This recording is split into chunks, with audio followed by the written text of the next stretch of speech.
नमस्कार। आज आम जानिबा सीएम किसान रे जदि आपणकर VAW रिजेक्टेड कर ताहले नुआ आवेदन केमिति करिवे। सीएम किसान रे नुआ अपडेट आसी जाइछि। आसंतु जानिबा सीएम किसान रे जदि रिजेक्ट हो जाइछि आउ थरे केमिति आवेदन करिवे।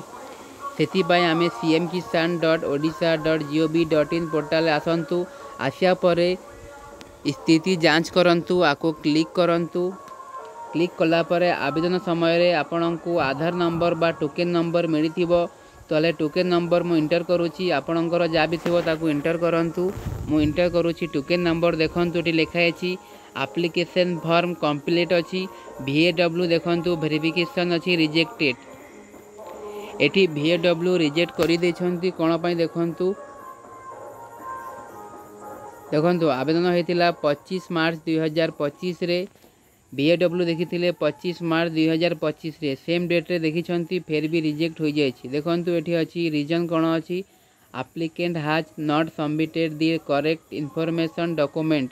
एठी कोआ जाइछि जा भी आवेदन करिछंती भूल दैछंती एवं डॉक्यूमेंट भी भूल अछि। तापर एठी देखंतु साइट रे देखंतु आसीछि रजिस्टर अगेन बा आउ थरे आवेदन करंतु। एठी दिया हेछि एई ऑप्शन टा नुआ ऐड हेछि।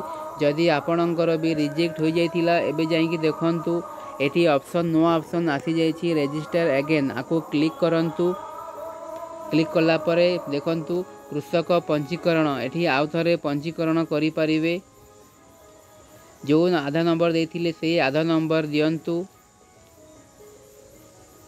तापरे कैप्चा दियंतु।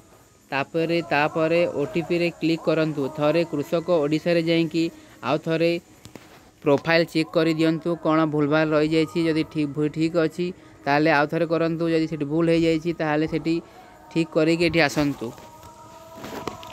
आधार नंबर एंटर कला पर एठी ओटीपी रे क्लिक करंतु। तापरे आधार रे लिंक होइतिबा मोबाइल नंबर रे ओटीपी जीवो।